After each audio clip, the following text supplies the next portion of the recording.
Hey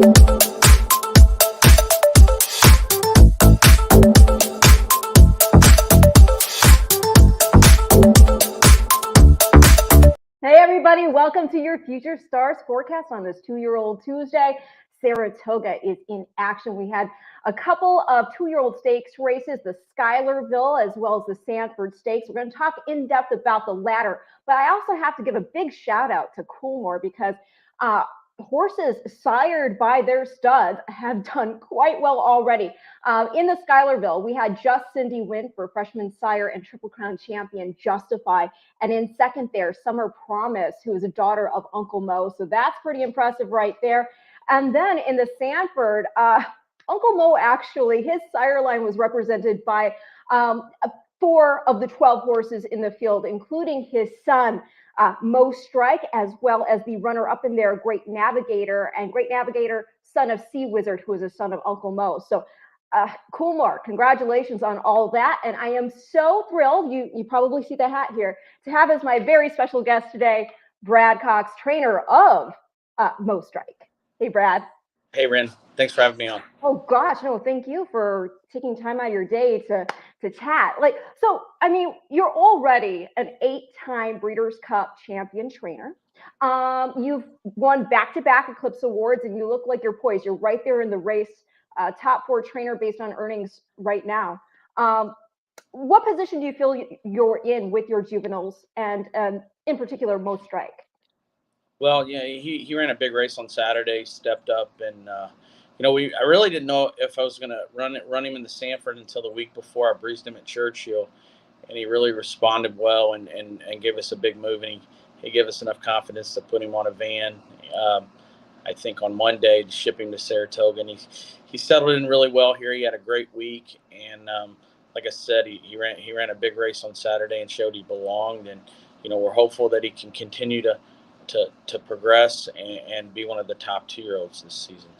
What's so interesting to me about this horse is that he's got a tremendous pedigree. We already talked about being by Uncle Mo, and I would be remiss not to repeat for those watching. Uncle Mo himself won the Breeders' Cup Juvenile back in 2010, was Eclipse champion, 2-year-old, and he's just gone on to be this breed-shaping sire, just incredible.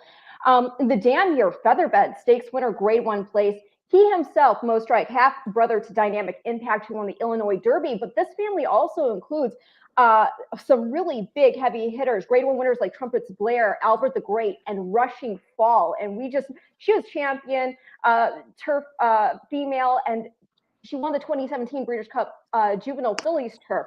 So when I look at that, it's shocking to me that this horse went through the ring as a yearling for just $90,000. But then I think the buyers woke up because as a 2-year-old, he went for $325,000. What do you think it was that accounted for that? Well, I'm not sure. I mean, obviously, it looked like he was part of a full share between the breeder and Coolmore with Uncle Mo. And I obviously didn't see him as a yearling, but I did see him at the 2-year-old sale, but before he was purchased. I thought he was good looking. I would use the statement. He looks like a typical Uncle Mo. He's a bay horse, not super flashy, but put together very, very well balanced and a good mover. And he put in a really good move over the OBS surface. I think it was 10 flat with a big gallop out, and I think that's why I was able to bring a good price there at OBS, and he's rewarded the owners in a big way. Well, let's go ahead. We'll take a look at the replay, and you can take us through it through the eyes of a trainer. I always think that's really interesting to get that type of insight. So here he is in the Grade 3 Sanford. And I'll take the volume down from the race call so we can get your thoughts. Where were you watching this from? Were you in Saratoga yourself right there? Yeah, I was in Saratoga. I was just watching it under the grandstand, right outside the winner's circle under the grandstand. They have some really good televisions, and I tend to find myself there watching most of the races. So it's I don't want to use the word lucky spot, but I think we won the Travers and the Knicks go. We won the Travers and the Whitney with Essential Quality and Knicks go in a similar area. So it's an area I like. There you go. Why not, right? So I thought this horse, I mean, these are just 2-year-olds. They're babies. And he showed a lot of guts here. Yeah, he did. He broke extremely well. He put himself right in the race. Opening quarter and I think 22-2, almost 22-3, comfortable enough. And here at the quarter pole, he was starting to, be challenged and it definitely headed there by the 9 horse. And once Florent here at the, I think right inside the 8th pole for the 16th pole, switch to his left hand and kind of give him a reminder. He really seemed to kick away and respond well, and show that I think that more distance could only be a good thing for this colt. As you mentioned, all the horses in his pedigree that from Grade One winners and greatest stake performers. I think they all had most of their success around 2 turns. So I think it just speaks volumes to maybe hoping that he's a horse that will take that next step and get better with distance. Well, yeah, and that's the thing. You look at that type of pedigree, and it's not just one that reflects class, but it reflects success in the shed itself. And so I think, is there added pressure when you have a horse that is not only talented, but if you can really get that black type under them, they've got a career as a sire? I don't know if it's added pressure. I think it's exciting. So and I mean, I brought him. I think this morning was his 3rd day walk. Yeah, how did he come out? Yeah. Yeah, he came out of it really good. Today was his 3rd day, just walking around the barn, and then we'll take him back to the track tomorrow. But standing looking at him today in the sunlight, and he was like, yeah, look, he's a really good looking horse, and I mean, maybe someday he's standing at Coolmore or another, great stallion farm. But it's amazing to have a horse like this, and hopefully can continue to build a resume for him that someday could lead to the breeding shed. Oh, definitely. And I mean, you've had already success. Excuse me. Yeah, let it out. Let it out. It's all good. That's the thing. I mean, you've had a lot of success bringing these 2-year-olds not only into a successful juvenile season, but then progressing them. I mean, essential quality. That horse kind of breaks my heart in a way because champion 2-year-old, won our juvenile, and then he just ran too good to lose in the Kentucky Derby. That wide trip, the fact that he still kept coming on and fighting all the way. Gosh, I still think he's just a superb individual, and I'm very excited to see what he's going to do at stud. But again, it's kind of funny because I remember doing that post-win interview with you at the barn that night after the Breeders' Cup Juvenile at Keeneland, and we were talking about how he'd already won Breeders' Cup races with Cafefe, with Monomoy Girl, who repeated then in the distaff the next day. But it's funny now to go from that, and now you're an 8-time champion. So the thrill of that, how do you map out a horse's year, especially with these young horses, trying to get them to the big dance? Well, I think, space their races as long as they're performing well. You got to give them time to recover. And that's one reason why, we will point for the hopeful with this colt. We willed him back a little quick off his maiden victory. That was one thing that, I wanted to definitely make sure he was ready to go to Saratoga.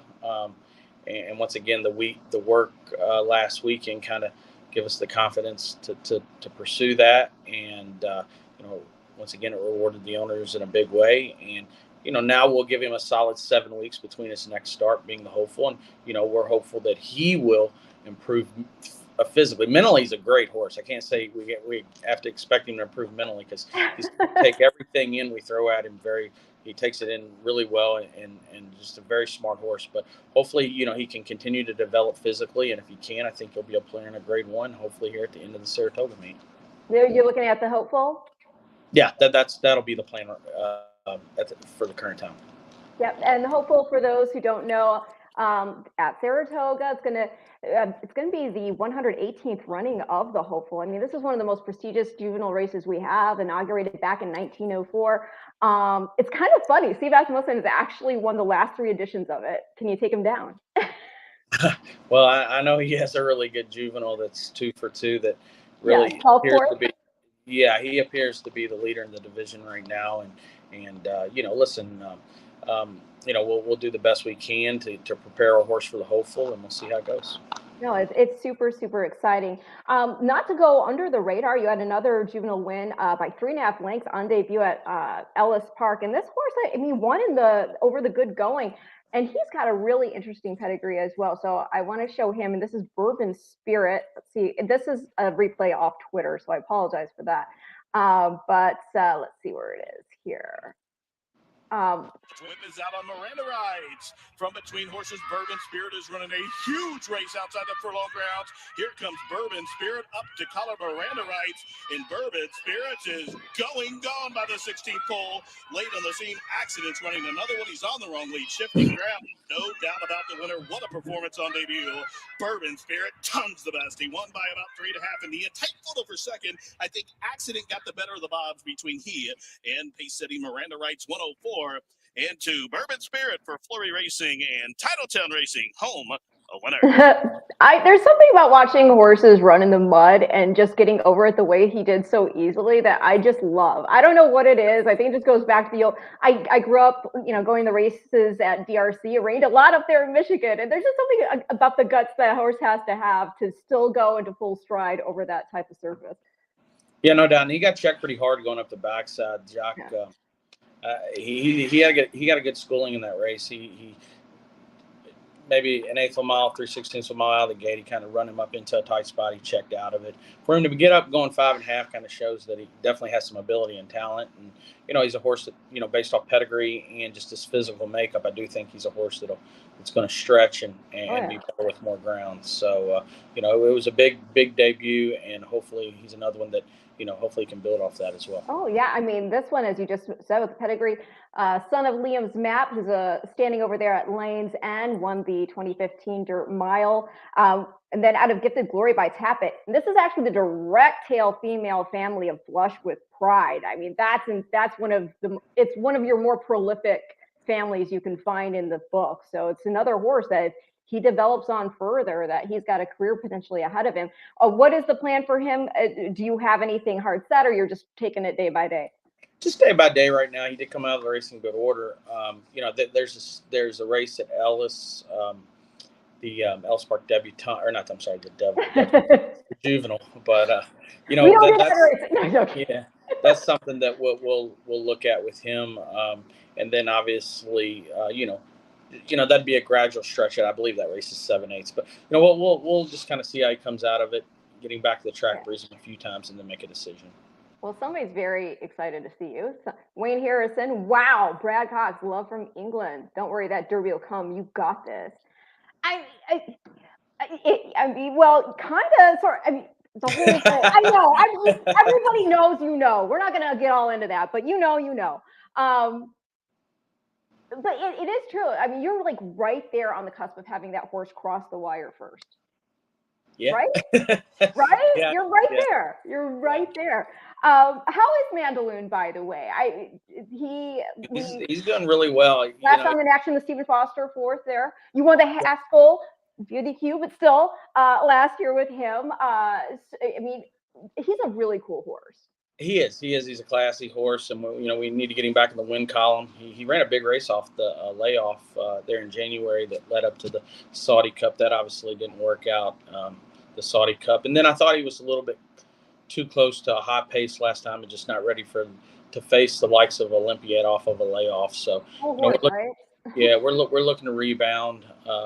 And hopefully we'll find something in the near future. But he's doing really well. He had a fantastic breeze. It was his first work this past weekend post Stephen Foster, and he's moving great. He's happy. He's there at Churchill, home there in Kentucky, and happy with the way he's training right now. That's awesome. So let's talk about a couple of 2-year-olds you got coming up running this week. Tomorrow, actually, you got You Glow Girl. Running at Saratoga. She's in the 5th race, got Flavian Proud aboard. 5.5 furlong race, 5.5 furlong race with a 9-horse field. She's a 5-2 morning line favorite. She's drawn into post 2, and she's a daughter of Haskell winner, Gervin. This is another member of his first crop, and he is making some noise, that's for sure. And then she's out of a daughter of Grade 1 millionaire, More Than Ready. He's just been this incredible sire. In fact, his progeny have won more Breeders' Cup races than any. And it's just a really neat pedigree because you have a couple of Chilean champions in this female family. And I always find those horses from there seem to do well. I mean, pedigree-wise, that class seems to translate here. Yeah, no doubt about it. A lot of the South American horses can come up here and make their presence felt, turf and dirt. So excited to get her started. She put in a big work last weekend at Keeneland, give us enough confidence to ship her up here to Saratoga. And, once again with these 2-year-old races, especially going 5.5, a lot of it's just getting out of the gate and getting in a position and, maybe not taking a lot of kickback first time. So, we'll see. We're hoping she gets a nice clean break. And if she does, hopefully she'll make her presence felt. Have you practiced your snaps? You go, girl. You go. I can't even say that. You go, girl. There we go. Yeah.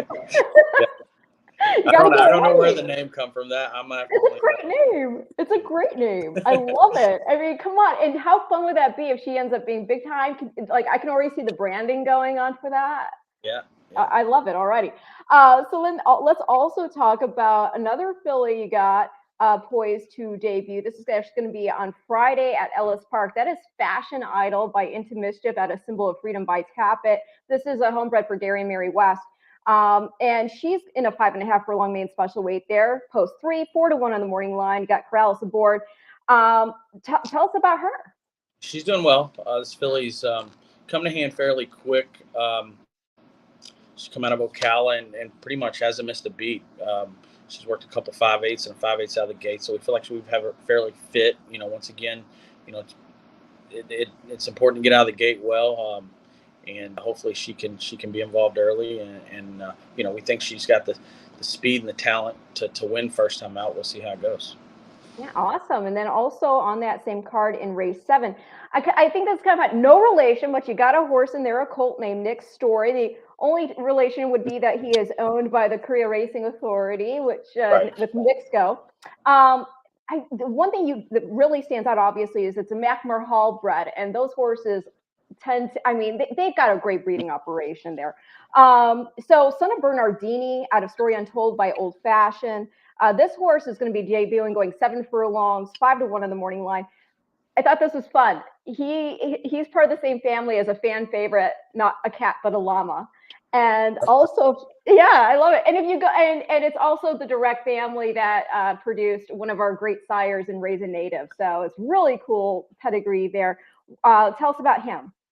Well, he's doing well. He's a very forward horse. He likes to train on, but does act like he has a good bit of stamina. He kind of came up from Nick DeMerick this spring and just kind of wanted to go. He's a very forward horse, and I think he's cut out to go long based off his pedigree, and just thought the 7.8s made sense for him. First time out. Obviously it can always be challenging with a 2-year-old going 7.8s that doesn't have a run under his belt. I think a good few of the runners in there have a little experience, but he's one that's been kind of forward from the start, puts a lot into his gallops. His works have been good, so I think he should be able to handle the 7.8s, and hopefully it's just a good experience for him more than anything. I mean, we're wanting to win the race, but hopefully he can get something out of it. It's a good foundation, and you can move forward and eventually obviously get around 2 turns.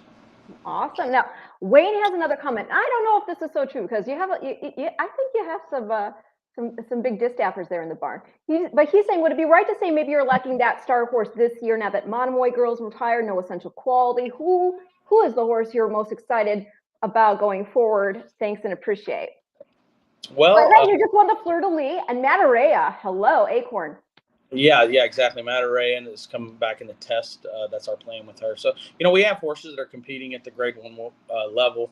Mandalon, obviously, we're hoping to get him back competitive at the grade 1 level as well. So, I think we may not have a Nix Go, or we may not have a horse that's right now in the handicap division that's going to be 2-1 in a grade 1. But, we have a few months left before the Breeders' Cup, and hopefully we can come up with something. But and I do feel that we have a very, very good group of juveniles this year that are starting to show. That's awesome. I love that, obviously.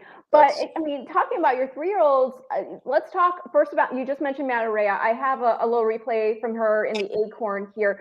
We did have Echo Zulu, who won the Breeders' Cup Juvenile Filly. She actually scratched right before the start of the race. Can you remind me why? Because I can't recall. Well, it was a vet decision. Okay. So Matarea just airs in here. How do you feel the race may have been different? Well, it would have definitely been a lot different with her. Well, right. She Yeah. the speed up front. Do you think it would have changed the outcome, or do you think Mataray was just poised to win irrespective? I would like to think that we were going to come out on the winning end of it. And this filly was doing great.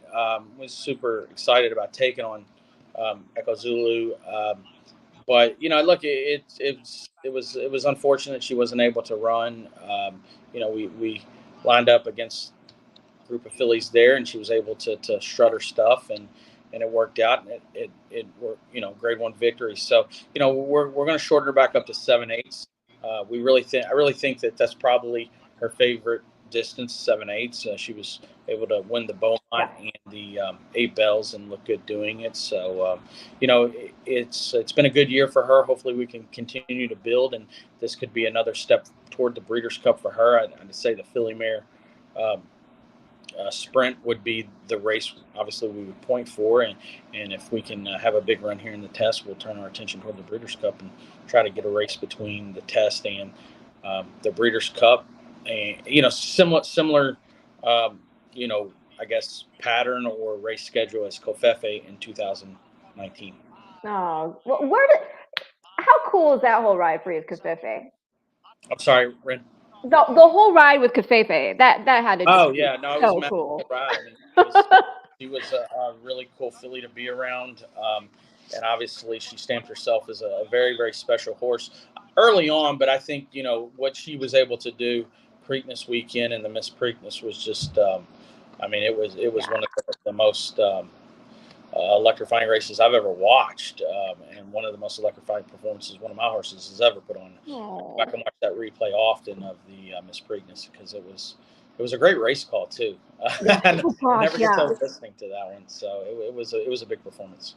And the other thing, I don't know, I mean, if you follow racing closely, people know this, but if you're kind of new to racing or maybe you don't pay attention, the other thing I love about Brad's operation, it's really a family operation. Before we go to the next replay, because I want to talk about Cyberknife heading for the Haskell this weekend, which is the TVG.com Haskell, which is a win and you're in for the Longines Breeders' Cup Classic. I love that it's a family operation with your sons and your wife, and you guys all, I mean, this is a day in, day out thing. So if you could just talk about that for a minute. Yeah, no, it's huge. I mean, my wife is a big, definitely plays a bigger role in keeping everything organized at home as opposed to the barn. But, we have a 6-year-old Brody that's active playing baseball. He actually made his all-star team. So that's congrats. And they've got a good team, and he's playing a big role. I think he's batting lead off and playing shortstop. So we're very proud of him. And he always comes up to he's come up to Saratoga last year for like 10 days. So it was great. So I'm hoping once baseball season's over, he'll be able to spend some time at Saratoga. And obviously I have my 2 older sons, Bryson and Blake, that, work in the barn as well. One at Churchill, one at Saratoga. So it means a lot. It's a good working relationship, and, looking forward to watching them move forward and grow, and hopefully maybe take the reins someday. I don't know. I think, I think there could be a training career that they may want to train. I've never forced this on them. They've just kind of grew up around it and fell in love with it. And, if this is something they want to pursue, whether it be the bloodstock end of it or training, I'll support them 100%.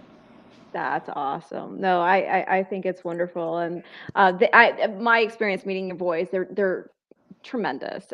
So you should be very proud. And you stamp them. You stamp them. Okay, let's talk about Cyberknife, our Arkansas Derby winner. I mean, how's he doing? We last saw him winning the Matt win. I have that replay here that we can show. This is a horse with a lot of talent. Son of Gun Runner, our Breeders' Cup champion, horse of the year. I mean, just incredible.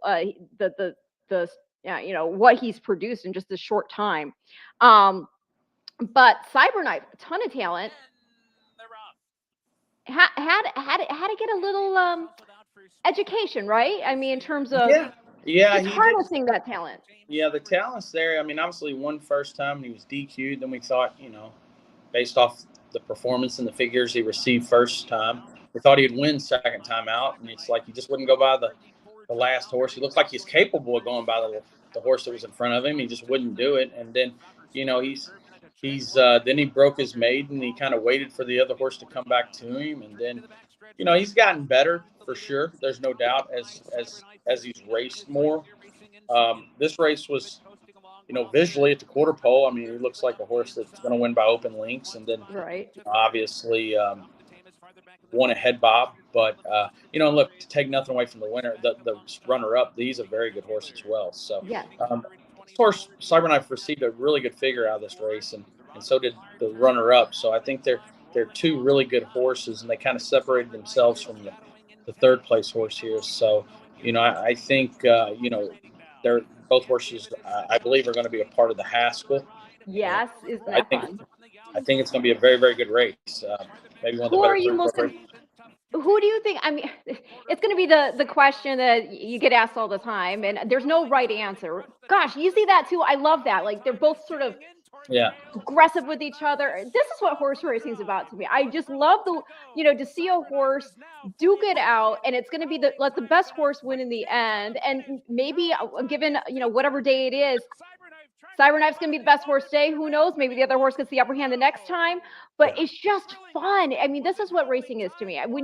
One of the most exciting races, 2 races that people could watch three. I'll give you 3 races. So, okay, obviously Easy Goer and Sunday Silence in the Preakness. But also, I mean, Seattle Slew and Exceller in the Jockey Club Gold Cup. That race is incredible. And then Beholder and Songbird. When you see these horses just duke it out like that, I don't know. It's just to me what racing's about. But yeah, you as you said, we're going to see these 2 horses, provided it all goes smoothly, meet up again this Saturday. By the way, my husband will be there. So, if you get the winning interview, I'll be there. Yeah, exactly. But so I mean, when you are preparing a horse for a race like this, off of a win like that, a hard fought win, what is the routine? Well, just pretty much give them a couple weeks and then just start working them on the weekends and just making sure they're taking over well. I mean, he's got his fitness from his races. We're just trying to maintain it with working him and breezing him and making sure he's doing well. And we have him tip top shape. He appears to be. He looks phenomenal physically. He's carried his weight extremely well. He's a horse that always has carried good weight, and his works have been great. I think the one thing about his works, probably the most impressive thing, is always the gallop out. He just stays on around the far turn and always finishes up well. And we've just seen more of the same from him. And like I said, he received a good figure out of that last race that I think that makes him competitive with most all top 3-year-olds around 2 turns on the dirt. So, we'll see how it goes. Hopefully he'll get a good trip. And, if mentally he has his game on, he could win it, bottom line. And if not, he can't have any hiccups or stump his toe at all against a group like this, because this is a very solid group of horses. It's a true Grade 1 race without a doubt. Oh, no, I agree. I'm very excited. Again, talking about the TVG.com Haskell. The 23rd, we're going to be throwing down for a ticket to the Breeders' Cup Longines Classic Win and You're In race. So, by the way, I should have mentioned, now this is just going to talk about a few fun things to tidy things up. I see Arklo's back in training. Yeah, he's doing well. He's going to run the Bowling Green. That's awesome. Hopefully back to Kentucky Downs to defend. He didn't win it last year, but he's won the Kentucky Cup Classic a couple times there. Love it. Hopefully, he can win it for a 3rd time. He's had some placings in it as well. I think it'd be maybe his fifth run in the race. So excited about giving him another opportunity there. And I tell you, for 8 years, to be 8, he looks like he's 4 or 5. He looks unbelievable. He had a big work this past weekend here in Saratoga on the turf, and he's moving great and really seems to be thriving right now. So I'm excited about getting him started in the Bowling Green. That's awesome. Also, let's talk a second about, so Kafeitha's got some foals on the ground, right? Have you seen them? Have you? I haven't seen them. She has, I want to say, a Constitution and then maybe a Tap, and I'm not 100% sure on that. Well, it's still but I've seen photos, and like she's stamping them with the blaze, so that's fun. Blazes for daisies, as they say. We also have to talk about, you've got Folsom in the barn right now. What's next for him? Not quite sure where we're going with him. He's doing well though. He just come off an allowance victory there at Churchill. Had a couple works since then, and we'll pick out something in August for him. Not certain where we're going yet, but he's doing really well. And by the way, I should mention when we were talking about Raya, I mean that she is 4 for 4. That's really exciting. But the other thing I like about you're not timid. If she gets beat, she gets beat. We're not looking to hold a record. We're looking to go and just run, right? Yeah, no, for sure. She's had a big year for sure. Yeah, she's awesome. So we have a few comments here. Wayne is saying, really humble, down to earth guy, my fave U.S. trainer.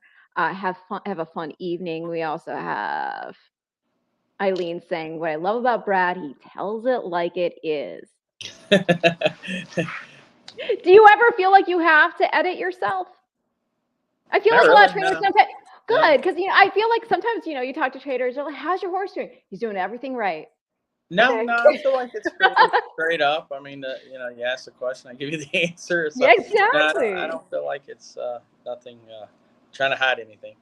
No, of course not. So okay, we talked about the 2-year-olds I know about. Is there any 2-year-old that you're really, really excited about? You're just like, oh, just wait until you see this one. I'm once again, I mean, I think we got a really, really good group of Coach and fillies. I would say, like, in the short term, just something we may see over the next couple of weeks. Kia Life, she was third at Churchill behind Dwayne Lucas's filly that won and then came back and ran second to Schuylerville. Summer Promise. The Uncle Mo filly. Our filly did not break that day at all. There was a horse that was a little reluctant to load on the outside of her.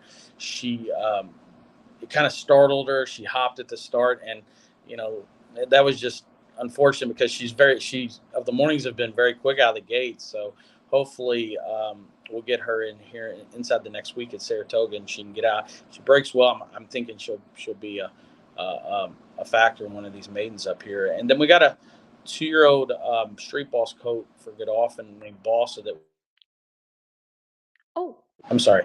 2-year-old colt by Street Boss that was meant to run opening day. I'm sorry, opening weekend, and the race didn't go. So we're going to bring him back and hopefully. Yeah, that $125,000 race that didn't go. Yeah, I only had 2 horses, but I think after talking to the racing office, they're pretty confident the maiden will go this weekend. But he's a call. I mean, listen, he may need a race, but he acts like he has some quality. If he didn't, we wouldn't have brought him to Saratoga. So, I'm hoping he'll be a factor in his first start. As a trainer, how hard is that when you're anticipating a race and then it doesn't, especially with a juvenile horse? Well, it's very rare for a juvenile for a maiden to not go. Oftentimes, especially a place like Saratoga, Del Mar, Churchill, obviously Keeneland. You see how well the Keeneland 4.5s fill in the spring. But, those are races normally go. But you don't get too worried if one doesn't go because it over the next week or so, something should play out where you'll get an opportunity to run. Oh, okay. Well, okay, just 2 other things, and then I'm going to let you roll because life is never dull when you have a stable like yours. So let's see here. I have to ask you a very, very important question. This is one of those profound, like, what's the meaning of life type questions, right? So you've been up in Saratoga. I have to ask you, have you yet been to the Trackside Grill for the breakfast sandwich? No. I have not. What you have to. That is right there on the screen, everybody. Like that is love. That is love right there. And on the other side, since you are going to be in Jersey, the Jock's Room, the pork roll, similar sandwich. You can't go wrong. But yeah, the Trackside Grill, that's my thing. When I go to Saratoga, and I will be there Whitney week, I go to the Trackside Grill for breakfast and I get that sandwich, and they're awesome. Check it out. Okay, you have to. Now, other thing. So Knicks Go. I mean, come on, how do we not talk? That's my daughter and Matt with Knicks back in November, tailor-made. What a cool horse. What does he mean to you? Because obviously you're wearing a hat.